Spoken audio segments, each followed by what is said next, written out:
Hey family, you know today is a real challenging one, maybe possibly even one of the most challenging passages or chapters in all of the Bible. It's when God asked Abraham to go on the mountain to go sacrifice his only son. And they make it even more than that.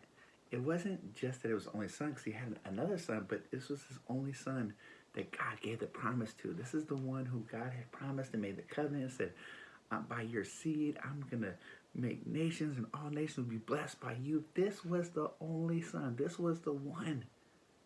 And now he's asking him to sacrifice?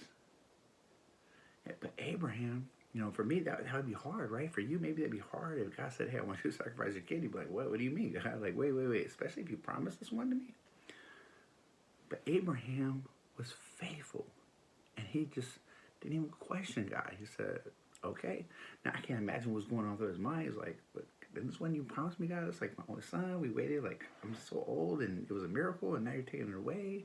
Like, what's going on? But he did it anyways. And so he went and grabbed his son, and they went on a journey up the mountain.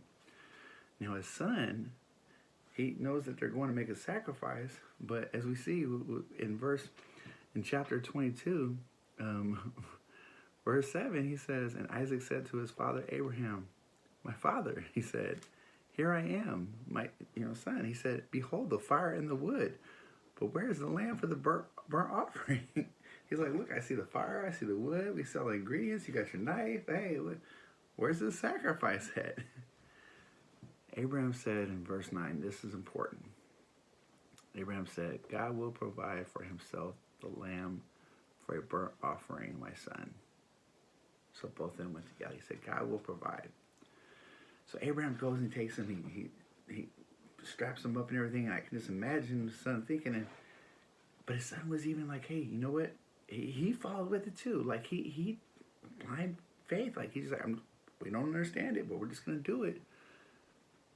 And just when Abraham was about to sacrifice his son, there was a call out for him to stop. And let him know, now that you had enough faith, God didn't have a plan for him to actually sacrifice his son. Why? Because that was the seed that was going to be the Savior that was going to come out of that. So he wasn't going to sacrifice him. Sometimes in life, you just got to see if you're actually faithful to what God has doing. You give the blessings, but if that was your only thing that God gave you, would you be willing to give it back if you wanted it? Or would you be like, no, God, it's mine? And then Abraham looks off in the thickets and he sees a ram. So he called that mountain, the Lord will provide. Now, I know that's challenging. I know that's hard. Parents are like, wait, I hear you, Pastor. God knew what he was doing, and sometimes he's got to test us in ways to test our faith to make us stronger, so we trust in him. God gave Abraham a promise, and he made him a covenant. And God doesn't back down from that. So he had no intention of having Abraham kill his son. No.